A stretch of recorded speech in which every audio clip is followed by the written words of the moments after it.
Calan de la Loire et Thierry Moiroux de la Drôme, le webinaire spécifique sur les métiers du bâtiment, action essentielle pour développer votre entreprise. Tout d'abord, qui sommes-nous? Alors, Serre France, nous sommes tout d'abord un réseau national associatif. On est un petit peu des extraterrestres dans le monde de l'expertise comptable. Nous sommes créés donc sous une forme associative. La première différence, c'est que vous n'êtes pas les clients, mais des adhérents à Serre France. C'est-à-dire que vous avez donc une visibilité sur la gestion, sur les résultats de l'association et vous avez un droit de décision. Le réseau national Serre France a 60 ans d'expertise. Nous sommes 12 000 collaborateurs à travers toute la France pour 320 000 clients, 700 agences et 66 entités départementales régionales. Les métiers que nous accompagnons, ils sont plutôt variés. Ils vont tout d'abord des métiers du bâtiment dont vous faites partie, sur les métiers de bouche également, les centres équestres, les métiers du paysage, l'hôtellerie, la restauration, l'agriculture, les professions libérales de santé, les gîtes et chambres d'hôtes, notamment avec le partenariat qu'on anime à travers Gîtes de France, les associations, les particuliers. Alors actuellement, on est en pleine déclaration de revenus, et les commerçants. Et le premier petite icône, c'était les créateurs, parce qu'on a aussi une spécialisation sur l'accompagnement à la création pour les entrepreneurs et les chefs d'entreprise. Serre France, nous sommes capables d'accompagner les chefs d'entreprise à 360 degrés. Pour ceci, nous avons plusieurs interlocuteurs. Tout d'abord, le conseiller d'entreprise. Un conseiller d'entreprise chez Serre France, ça va être la personne qui va vous aider à gérer votre entreprise, tant sur la stratégie commerciale qu'économique, via des rendez-vous qui seront mensuels, trimestriels ou annuels. Ensuite, nous avons la partie comptabilité, expertise comptable. Nous avons un expert comptable par agence qui est notamment là pour faire tout ce qui va être les remises de résultats, optimisation fiscale et sociale. Le comptable, ça sera votre relation du quotidien. Selon les questions, ça sera cette personne que vous contacterez. Et l'assistant comptable, parce qu'aujourd'hui, nous avons mis notamment une nouvelle prestation d'assistance administrative en place. C'est-à-dire que le chef d'entreprise qui n'a pas ni la taille ni les moyens pour salarier une secrétaire, nous pouvons lui mettre à disposition une personne qui peut faire son administratif et un bout de sa comptabilité directement dans son entreprise, une demi-journée par semaine, un jour par semaine, selon ses besoins. Nous avons ensuite un pôle juridique qui va être là de manière exceptionnelle ou récurrent. Donc, le ponctuel, ça sera notamment quand vous aurez besoin de créer votre société ou de l'arrêter, de la transformer.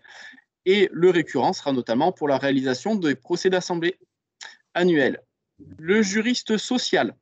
Juriste social, ça sera notamment pour la réalisation des bulletins de paye et des contrats de travail de vos salariés. Puis quand ça va se passer un petit peu moins bien, nous serons aussi là pour vous accompagner dans les procédures de licenciement.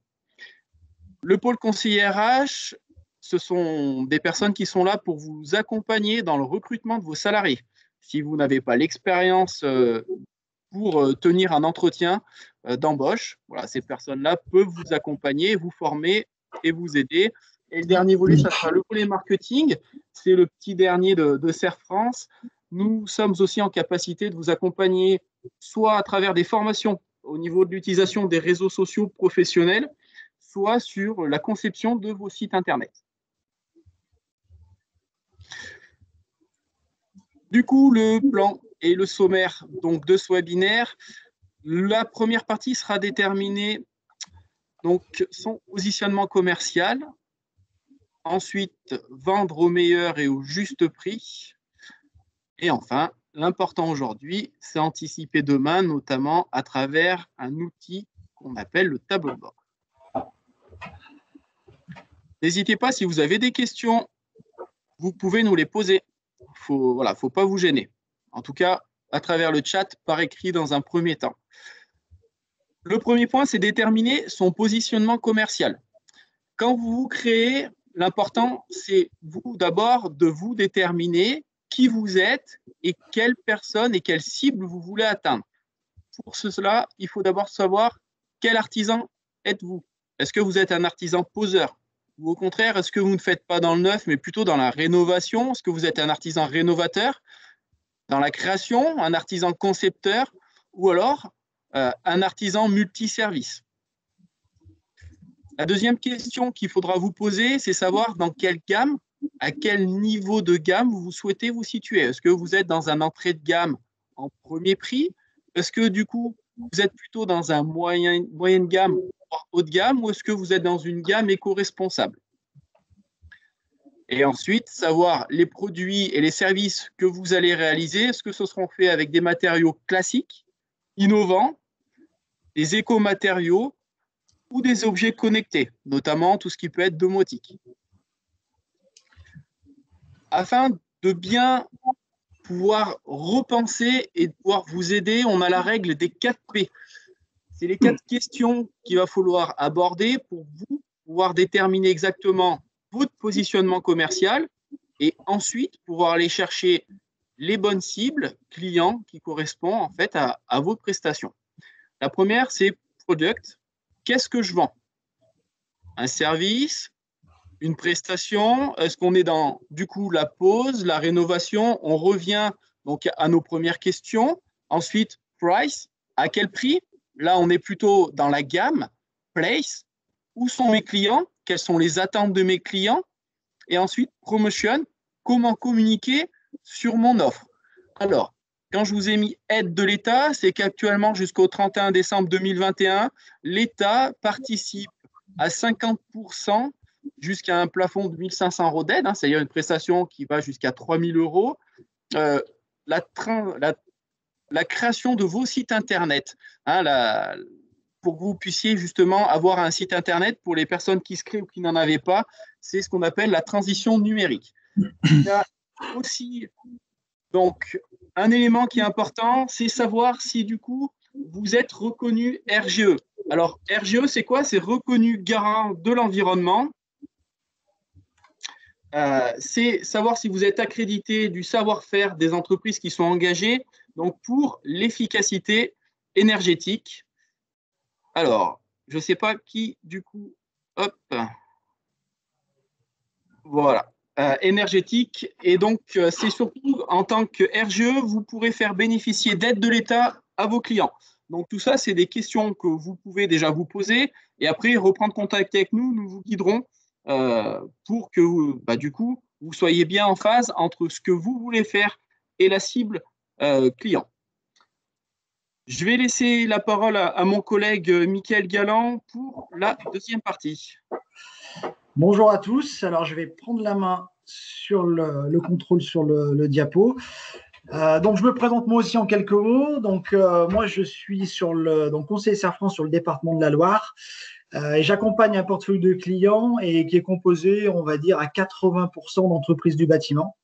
Donc, dans cette partie, on va parler de comment vendre au meilleur et au juste prix.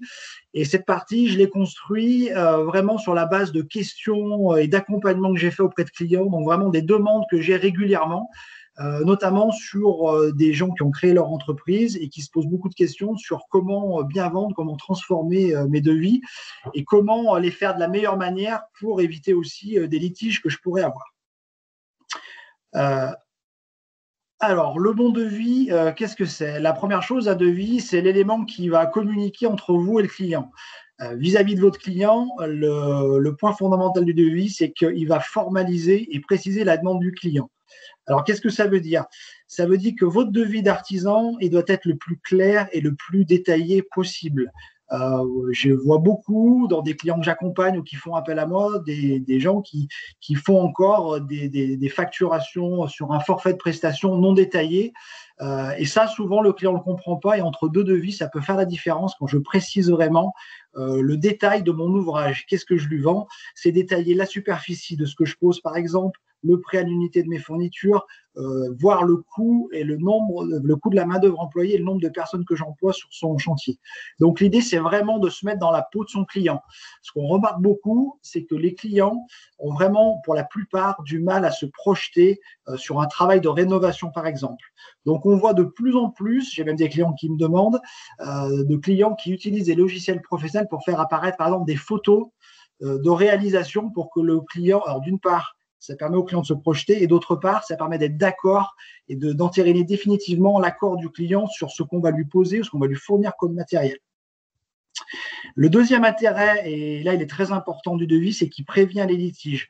Qu'est-ce que ça veut dire? Ça veut dire qu'il faut bien intégrer qu'après signature, un devis devient un contrat légal à valeur juridique. C'est-à-dire que c'est lui qui sera opposé en cas de litige entre vous et le client. Donc, il doit être fait dans les règles de l'art, aussi bien sur les prestations proposées que dans les, je dirais, dans tout ce qui va être les mentions obligatoires, on y reviendra tout à l'heure, pour que le client ne puisse pas opposer quoi que ce soit une fois que vous le transformez en facture et que vous réclamez le paiement. Le devis véhicule l'image commerciale de votre entreprise. On s'aperçoit en accompagnant des clients qui ont du mal à transformer leur devis qu'il n'y a pas que des problèmes de prix, il y a aussi parfois un problème d'image. Et véhiculer une bonne image de son entreprise, c'est soigner la présentation de son devis. Et pour ça, on en reparlera tout à l'heure, c'est utiliser un logiciel adapté. Voilà, avoir quelque chose qui fait très professionnel avec un logo, éventuellement des photos. C'est l'image de marque de votre entreprise et ça entre deux devis. Aujourd'hui, vous êtes sur un marché de bâtiment où le client, de plus en plus, il recherche la qualité, parfois plus que le prix, même si ça arrive encore. Et là, une des choses qui peut faire la différence après le rendez-vous que vous avez eu pour le chiffrage, c'est l'élément que vous allez lui communiquer votre devis. Donc, le fond, la forme compte autant que le fond. Le devis fixe également les modalités de règlement, souvent des litiges là-dessus, donc qui permet de prévoir des acomptes, il ne faut pas oublier de le mettre, on en parlera tout à l'heure, mais également tous les litiges de règlement, des pénalités de retard si on les prévoit. Donc, je vois encore trop souvent de devis, je travaille aussi avec les organisations professionnelles comme les bâtiments, on rencontre des clients où il n'y a aucune condition de règlement, par exemple, dedans. Donc, il faut savoir que là, ce sont des conditions légales qui s'appliquent, qui ne sont pas forcément celles que vous souhaitez. Et donc, moins vous précisez de choses sur votre devis, plus vous laissez du flou qui peut générer de l'insatisfaction, des réclamations clients après. C'est pour ça qu'on dit que le devis prévient aussi les impayés si tout est prévu dans votre devis. Et puis, vis-à-vis de votre entreprise, le devis, c'est surtout la première étape pour la réalisation de votre bénéfice. Un devis bien chiffré qui doit prévoir vos coûts de revient directs et indirects, vous prévoir une marge bénéficiaire en cas d'aléa, mais également avoir anticipé le bénéfice qu'on veut réaliser à la fin de l'année pour le décliner par chantier, par devis. Alors, si on rentre, même si ça reste un webinaire qu'on va être assez générique, si on essaie de voir les différentes méthodes ou les différentes astuces pour réaliser un bon devis, la première, sauf lorsqu'on a peut-être expérimenté depuis 30 ans dans la réalisation de devis, encore que, ça peut être de s'équiper d'une bibliothèque de prix. Donc là, je pense notamment, alors sans citer de nom, mais à des entreprises que j'accompagne, notamment dans le secteur de la rénovation énergétique, qui travaillent avec des fournisseurs qui leur fournissent un catalogue de prix, par exemple pour les pompes à chaleur ou les chaudières, avec des prix conseillés clients. Donc là, ça peut être un début de réalisation d'un devis avec un bon prix. Ça va rester des prix qui vous conseillent, qui intègrent effectivement déjà des coûts de revient et une marge bénéficiaire, mais standard. Elle n'est pas forcément adaptée à votre entreprise, mais ça reste au moins une bonne façon déjà de chiffrer la partie matérielle. On a également, si vous ne travaillez pas avec des fournisseurs qui vous fournissent des catalogues de prix, on a ce qu'on appelle les bâti-chiffrages et les bâti-prix. Alors, qu'est-ce que c'est? Ce sont des bibliothèques d'ouvrages par corps de métier que vous pouvez acheter, que vous pouvez utiliser hors logiciel ou avec un logiciel spécialisé, et qui vont référencer tous les prix des ouvrages dans le BTP. Donc, vous pouvez vous équiper de ces bibliothèques de prix, donc ça s'appelle bâti-chiffrage, bâti-prix, vous pouvez les trouver sur Internet. Il y a un coût annuel qui varie en fonction de si vous voulez tous les corps de métier ou uniquement du gros œuvre, du second œuvre, ou par exemple que la plomberie, chauffage et le domaine de la rénovation énergétique. Mais ces bibliothèques d'ouvrages sont mises à jour régulièrement et vous permettre, là encore, si vous ne travaillez pas avec des fournisseurs qui vous fournissent des catalogues de prix, d'avoir un élément de base générique pour pouvoir commencer de chiffrer un devis sans trop vous tromper. Parce que voilà, parfois, trop souvent, on fait des points avec des entreprises et on se rend compte qu'on est passé à travers sur un chantier parce qu'on n'a pas prévu tous les coûts directs, indirects, voire même sa marge bénéficiaire ou sa marge d'aléa parce qu'on avait un problème sur le chantier. Et puis, un des derniers éléments, le marché. Alors ça, c'est quand même effectivement avoir, je dirais, un minimum de connaissances de base de la concurrence que vous pouvez avoir sur votre secteur. On sait que les prix peuvent varier d'une zone géographique à l'autre. Donc ça, c'est des choses qu'on peut prendre en compte. Moi, je suis sur une région à Saint-Étienne dans la Loire où on a des entreprises qui travaillent sur Saint-Étienne, mais également sur Lyon. Et là, voilà, on les accompagne et parfois, les prix, si vous travaillez dans le centre de Lyon, sont vraiment pas les mêmes qu'à Saint-Étienne. La clientèle n'a pas le même pouvoir d'achat. Et donc, du coup, on peut se faire un devis de base tout en appliquant des coefficients pour avoir des marges supérieures, pour être conforme aux entreprises du marché local sur lequel on va travailler. Malgré tout, donc ça, c'est une base vraiment de qualité pour démarrer ces devis. Malgré tout, chaque entreprise a des structures de coûts différentes. Et la meilleure méthode, ça reste quand même de personnaliser son devis au coût direct et indirect de son entreprise, à la marge bénéficiaire qu'on veut dégager. Alors pour ça, je vous présente rapidement une méthode qui est une des méthodes classiques dans le bâtiment pour réaliser ces devis, on pourrait l'appeler la méthode du déboursé sec, qui se réalise en 3 étapes. Mais l'avantage de ces 3 étapes, c'est qu'on décortique bien son devis et que du coup, on passe par toutes les phases pour rien oublier. La première, donc, c'est de calculer son déboursé sec. Qu'est-ce que c'est? C'est calculer toutes les dépenses directes nécessaires à l'exécution de votre ouvrage, pour l'instant sans compter de marge à dégager. Donc, dedans, on compte bien sûr les achats de fourniture, le coût de matériel et également le coût de la main-d'œuvre. Ces éléments, notamment le coût de main-d'œuvre, vous pouvez vous faire aider de votre expert comptable ou de votre conseiller Serfrance pour vous calculer votre coût de main-d'œuvre si vous n'avez pas tous les éléments ou vous pensez que vous n'avez pas tous les éléments pour le faire. Lorsque vous avez ajouté ces 3 éléments, on est sur le déboursé sec, c'est-à-dire mon coût de revient, le coût de revient brut de mon chantier avec tous ses coûts directs. Là-dessus, on doit rajouter tous les coûts indirects de l'entreprise. Il faut que votre chantier vous rapporte de quoi payer tous ces coûts indirects. Alors, les coûts indirects, vous avez 2 types de coûts indirects. Les charges fixes, c'est-à-dire les dépenses courantes à payer tous les mois, indépendamment du volume d'activité, que vous ayez du chiffre d'affaires ou pas. Alors, je pense au loyer, je pense à l'assurance professionnelle, à des choses comme ça.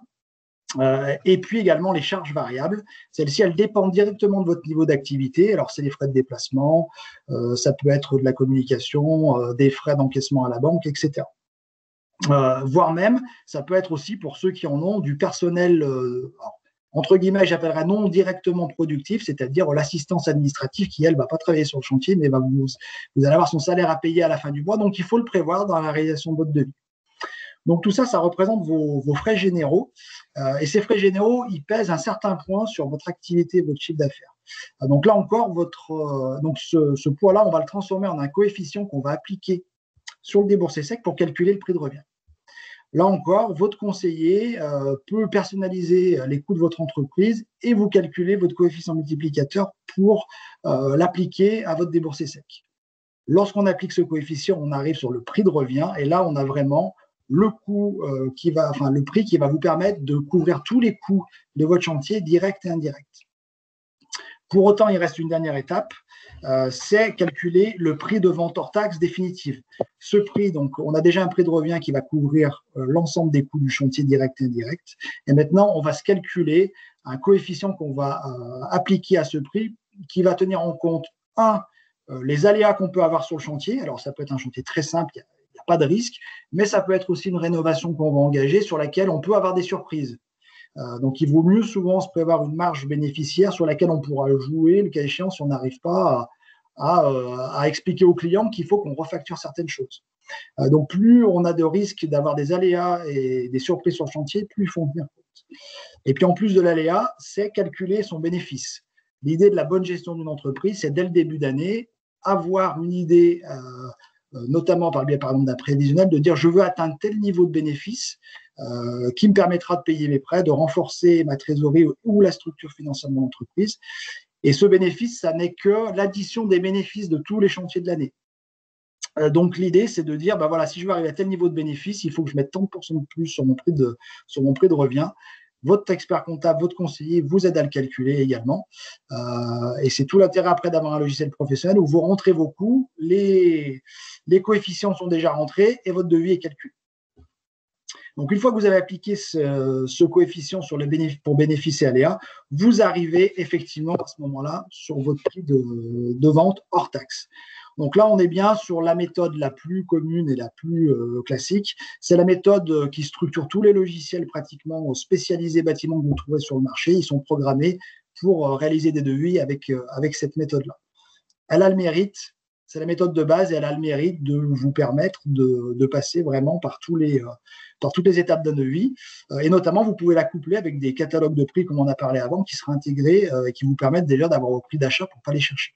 Donc, l'idée, c'est de ne pas se tromper et de pouvoir avoir le bénéfice qu'on souhaite sur chaque chantier. Pour terminer sur ce chiffrage-là, il reste à appliquer la TVA. Je ferai juste un rappel, puisque là on a un prix hors taxe, je ferai juste un rappel en disant que la TVA dans le bâtiment, elle est assez diverse, puisque vous avez 4 taux possibles. Vous avez le taux normal de 20%. On a beaucoup de questions ensuite sur les taux réduits, 10%, 5,5%, quand est-ce que je peux les utiliser? Un rappel rapide, la TVA à 10%, elle va s'appliquer aux travaux d'amélioration, de transformation, d'entretien et d'aménagement dans des locaux dédiés à l'habitation et terminés depuis plus de 2 ans. Et la TVA à 5,5%, c'est un peu le même principe, mais elle va concerner les travaux d'amélioration et de qualité énergétique. Également sur des locaux dédiés à l'habitation et achevés depuis plus de 2 ans. Puis après, vous avez la TVA à 0% pour ceux d'entre vous qui sont soit en micro-entreprise, qui ne seraient pas soumis à la TVA, ou ceux qui réalisent de l'autoliquidation, c'est-à-dire la sous-traitance dans le bâtiment. Bon, voilà, donc on a vu les catalogues de prix qui sont une bonne base. On a vu la personnalisation du devis au coût de mon entreprise grâce à cette méthode-là, sur laquelle vous pouvez être accompagné par votre expert comptable pour vous aider à calculer ces coefficients, vous permettre de réaliser rapidement des devis ensuite. Un élément qu'on peut vous apporter aussi, c'est de situer votre entreprise dans son secteur d'activité. Donc nous, on a, comme l'a dit Jean-Baptiste, 300 000 clients, dont une grande partie du bâtiment dans notre clientèle. Donc on réalise chaque année ce qu'on appelle des études de groupe, c'est-à-dire on arrive à sortir le compte de résultat, le bilan moyen d'une entreprise par secteur d'activité. Donc voilà à quoi ça peut ressembler. Et ça aussi, c'est une indication de comment se situe votre entreprise, où est-ce que vous êtes dans les bons chiffres de votre activité. Donc, on a des moyennes de chiffre d'affaires, on peut vous donner des moyennes de chiffre d'affaires à réaliser par salarié dans votre entreprise, qui vous permettent de situer la rentabilité de vos salariés, par exemple. Le taux de marge global, justement, pour voir si vous chiffrez correctement vos devis sur une année complète, le taux de marge réalisé par la profession sur votre secteur d'activité en France. Donc, c'est un des troisièmes piliers qui vous permet de pouvoir chiffrer correctement et d'être bien au niveau du bénéfice que vous souhaitez avoir. Donc, voilà, à la fois des catalogues de prix pour ceux qui en ont besoin, ou pour d'autres, vraiment la méthode personnalisée de l'entreprise et la situation de son entreprise dans son secteur d'activité. Donc, une fois que j'ai réalisé mon devis, il reste à le mettre en forme. Pour ça, je voudrais parler un petit peu des mentions obligatoires. C'est quelque chose qui est très souvent oublié dans la profession et pourtant, c'est quelque chose qui peut, si c'est bien fait, qui peut vous éviter d'avoir des litiges clients ensuite.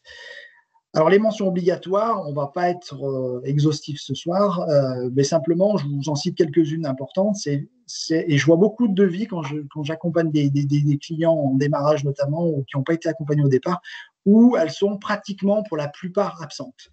Alors, on pense souvent à des choses basiques comme les informations sur votre entreprise, sa raison sociale, ses coordonnées, son numéro de SIRET, son code APE, etc. Les informations du maître d'ouvrage, c'est-à-dire qui est votre client, son adresse, ses coordonnées de siège social si vous travaillez avec une entreprise, pour des professionnels. Le terme devis doit apparaître obligatoirement en évidence pour éviter toute confusion avec les factures. La date d'émission de votre devis, elle doit apparaître, c'est très important. J'accompagne des entreprises dans la rénovation énergétique, donc là, avec les dossiers MaPrimeRénov' ou les dossiers d'aide, cette date est très importante. Les aides peuvent être remises en cause selon la date d'émission du devis, voire, on n'en parlera pas ce soir, mais pour ces types de prestations-là, il y a des dates de visite à mettre, c'est hyper réglementé, donc il faut vraiment se renseigner auprès d'un conseiller, de votre expert comptable ou auprès des fédérations professionnelles, vraiment ceux qui sont dans ce domaine-là. Les montants hors taxes et TTC, on en a parlé. Précisez vos conditions de règlement. Il faut les rajouter à la suite de votre devis. Bien mettre les références de votre décennale, c'est obligatoire. Je le vois très peu, en fait. Donc, les références de la décennale, c'est qui est mon assureur, quelle est son adresse et sur quel secteur géographique il me couvre. Et puis, la dernière dont je parlerai rapidement, ce sont les mentions spéciales en cas de TVA à taux réduit. En cas de TVA à taux réduit, il faut vous protéger pour que si la TVA a été remise en cause par les impôts, le client ne se retourne pas contre vous. Donc, c'est des mentions qui vous protègent en indiquant que c'est le prix hors taxe qui vaut le prix de la facture et que vous n'êtes pas responsable de la remise en cause de la TVA. Si vous ne l'émettez pas et si votre client se retourne contre vous, il y a de fortes chances qu'entre un particulier et un professionnel, ce soit vous qui soyez obligé de rembourser la différence. Donc, important de se couvrir sur les mentions de TVA à taux réduit.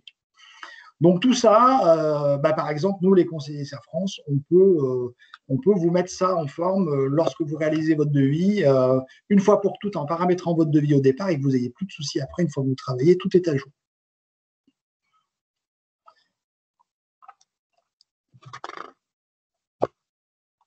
C'est pour ça que je terminerai simplement sur une chose importante pour plusieurs raisons, c'est l'utilisation d'un logiciel professionnel. Aujourd'hui, on fait le constat, notamment avec la Fédération de bâtiments de la Loire, que beaucoup d'entreprises, énormément d'entreprises, j'ai encore rencontré cette semaine, travaillent sous des systèmes de facturation avec Word et Excel. Alors, il faut savoir que l'utilisation d'un logiciel professionnel va vous apporter plusieurs choses. La première, c'est d'abord un gain de temps, puisque ça vous évitera de retaper un certain nombre de choses, c'est-à-dire que vous allez pouvoir passer du devis à la facture en un clic. Ça, c'est la première chose. La deuxième, alors je vous ai mis une petite capture d'écran très simple, mais ça apporte beaucoup plus d'informations que ça. Je ne ferai pas de démonstration ce soir, mais ça vous permet de vous situer par rapport à votre activité et par rapport à un prévisionnel. Vous voyez, par exemple, dans l'exemple, on voit en haut à gauche qu'on est à 55 000 euros de chiffre d'affaires, on avait budgété 29 000, je suis en avance sur mon année. Je rencontre encore des clients qui, en cours d'année, ne savent pas vraiment où ils en sont. Et puis, on a le chiffre d'affaires à réaliser par mois. Ça vous permet de suivre également vos règlements clients, très importants. Vous voyez, par exemple, à l'écran, là, je vois que voilà, mon client, il a 34 000 euros qui sont non réglés à l'extérieur, 33 000 dans des dates d'échéance, puisque le logiciel va reprendre les dates que vous intégrez de paiement, que vous intégrez sur les devis, qui sont en vert, c'est-à-dire que là, les règlements vont arriver. Ça permet aussi, en cas de difficulté, de pouvoir discuter avec votre banque qui vous appelle, par exemple, en disant, voilà, vous savez en un coup d'œil, voire même sur votre smartphone, que puisque c'est des logiciels qui travaillent sur toutes les plateformes, vous pouvez dire à la banque, là, j'ai 18 000 euros qui rentrent avant 8 jours. Voilà. Et je peux vous procurer la facturation. Et puis, j'ai aussi les éléments dépassés. Il suffit de cliquer dessus. Je tombe sur les factures concernées. Je peux relancer le client. Donc, ça, c'est important. Et c'est important pour une dernière raison pour laquelle on n'est pas vraiment impacté, enfin, vous n'êtes pas vraiment impacté pour l'instant, c'est l'arrivée de ce qu'on appelle la facture X. Alors, la facture X, peut-être que certains d'entre vous qui travaillent avec les administrations et les collectivités locales connaissent déjà. La facture X est une facture à format numérique obligatoire. Donc, il faut clairement savoir qu'on va vers une dématérialisation totale des factures. Il n'y aura plus de papier bientôt. Alors, pour l'instant, le gouvernement se fixe un objectif à 2025. La situation actuelle fait qu'on prend sûrement un peu de retard, puisque les administrations devraient y être déjà. Donc, les administrations sont passées à la facture X. Donc, pour travailler avec une administration facture X, il faut avoir un logiciel qui vous émet une facture dans les codes de la facture X, avec la nomenclature facture X, qui va générer un PDF aux normes facture X, qui va aller sur une plateforme dématérialisée, qui va ajouter un certificat numérique de certification de votre facture et qui va pouvoir être transmis à la collectivité locale pour qu'elle vous la règle. À partir de 2025, ce schéma de facturation il sera obligatoire entre entreprises, et en entreprise et de particuliers ou entre entreprises entre elles.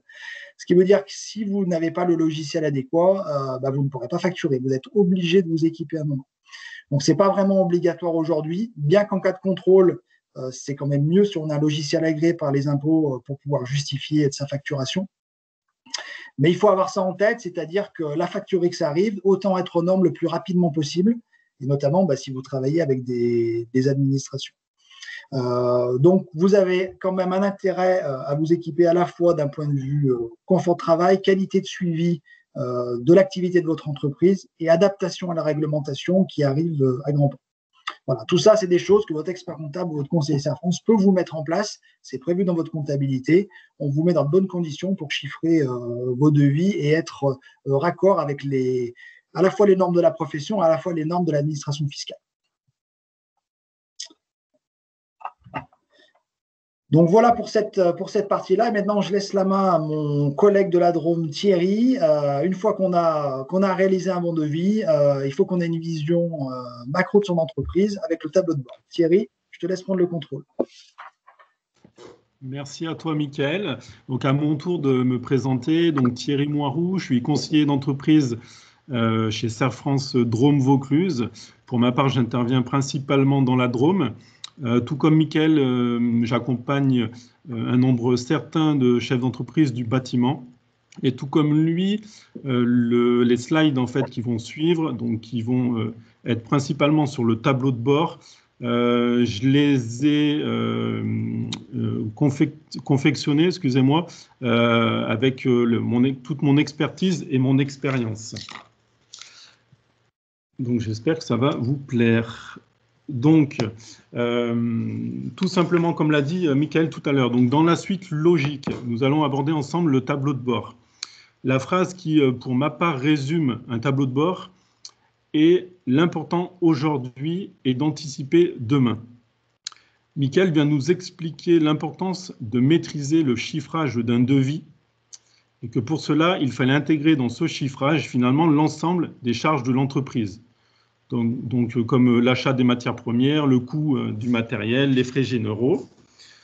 Il est très important de comprendre que la qualité du chiffrage va dépendre de l'intégralité de ces charges de l'entreprise. Il faut connaître et pouvoir maîtriser l'ensemble de ces charges. J'insiste lourdement là-dessus, donc connaître et pouvoir maîtriser l'ensemble de ces charges. Pour cela, il n'y a qu'une solution, suivre ces charges. Le tableau de bord est un outil indispensable pour permettre de réaliser tout simplement ce suivi. Si on revient au calibrage d'un devis, si pour différentes raisons il y a une évolution de certaines charges de l'entreprise, par exemple augmentation du prix des matériaux, si je ne me trompe pas, actuellement c'est un sujet plutôt sensible dans certaines filières du bâtiment. Et donc si cette évolution des prix n'est pas prise en compte dans le chiffrage, ce chiffrage va forcément devenir caduc et donc peut mettre à mal la rentabilité de l'entreprise.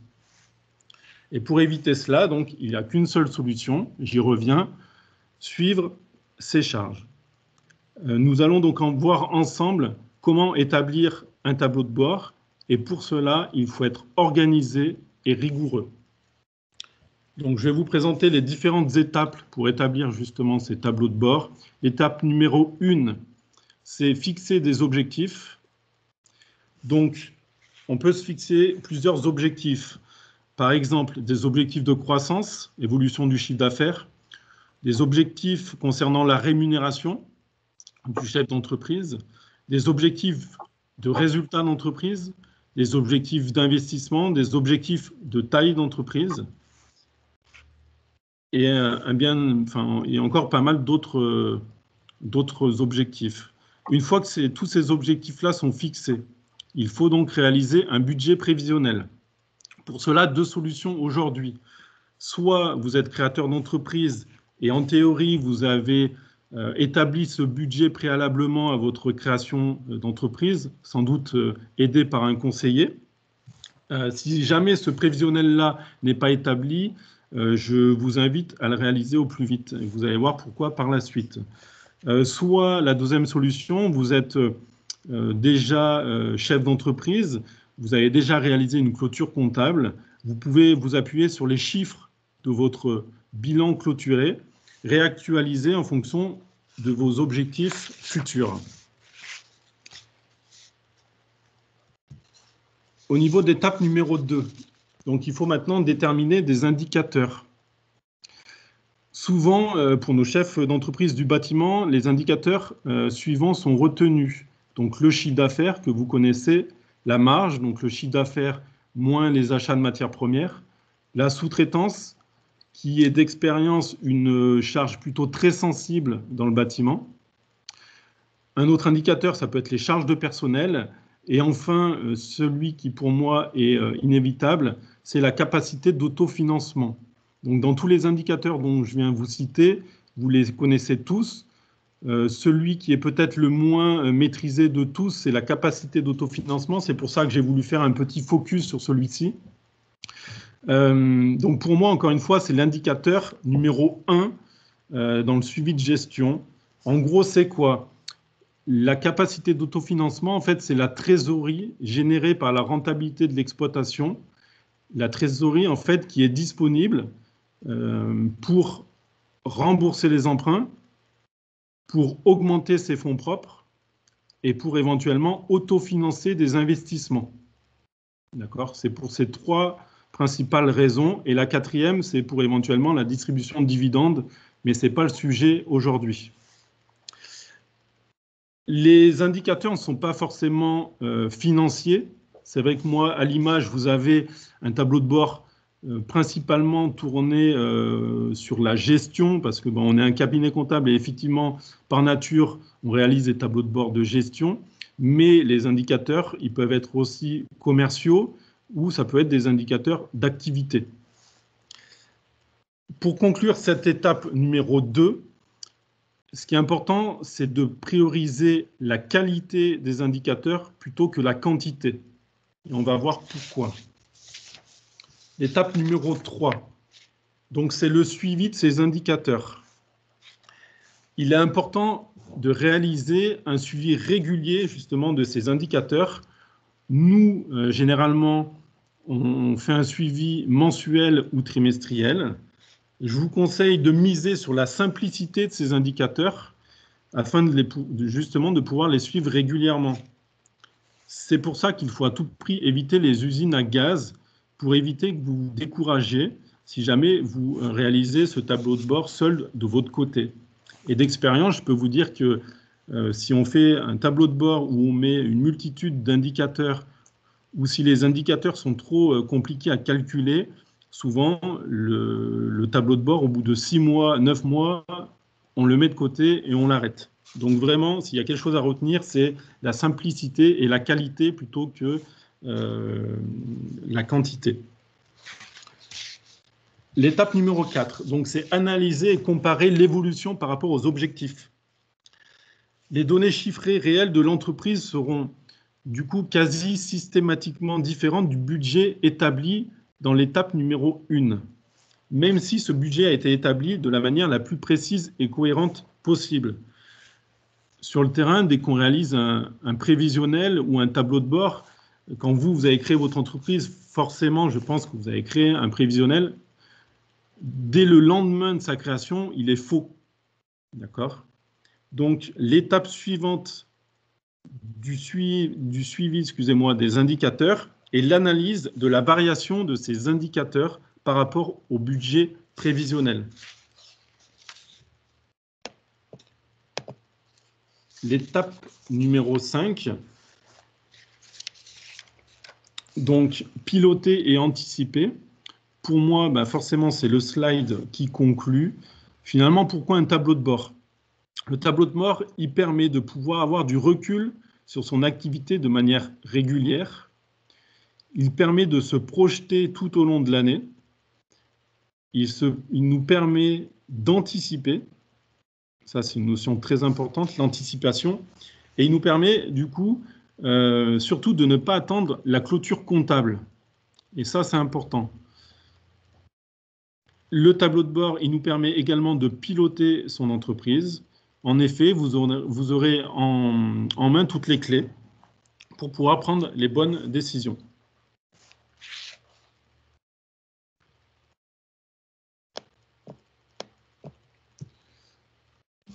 Donc le slide suivant, c'est ni plus ni moins la petite conclusion des tableaux de bord. Donc il faut privilégier la simplicité, c'est ce qu'on a vu, éviter les usines à gaz. Il faut prioriser la qualité des indicateurs. Et surtout, si jamais vous pensez que vous n'êtes pas en mesure de le faire seul, n'hésitez pas à solliciter votre conseil. Donc voilà, si vous travaillez avec un expert comptable ou si vous voulez travailler avec un conseiller d'entreprise, n'hésitez pas à le solliciter. Lui, il aura du recul sur ces chiffres-là et sera en mesure de pouvoir vous accompagner. Les avantages, donc, pour le chef d'entreprise, c'est la sérénité, le confort, l'analyse et la pertinence, pouvoir piloter, encore une fois, se projeter et anticiper. Se projeter et anticiper, effectivement, souvent, une des questions qui revient tout au long de l'année d'un chef d'entreprise, c'est comment je peux faire de l'optimisation fiscale et sociale? Quel sera mon résultat à la fin de l'année? Et grâce au tableau de bord, vous pourrez vous projeter et du coup anticiper ce résultat-là et pour pouvoir prendre des décisions pour éventuellement le réduire si vous voulez réduire le résultat. J'en ai fini pour ma partie. Vous pouvez voir sur ce slide-là les trois intervenants de ce webinaire. Donc Jean-Baptiste qui, comme il vous l'a dit tout à l'heure, intervient sur le secteur de l'Isère, Michael sur le secteur de la Loire, et donc pour ma part sur la Drôme et le Vaucluse. Je me permets d'insister sur les questions. Je ne sais pas s'il y en a beaucoup sur le chat. On a essayé de privilégier un format court justement pour qu'on puisse laisser un petit temps d'échange, enfin un temps d'échange, pas forcément petit, mais n'hésitez pas si vous avez des questions de les poser maintenant. Si jamais vous pensez que vous avez d'autres questions sur votre entreprise, si vous voulez avoir un entretien personnalisé, n'hésitez pas à contacter Jean-Baptiste, Michael ou moi-même. On vous répondra avec plaisir. Alors, il y avait une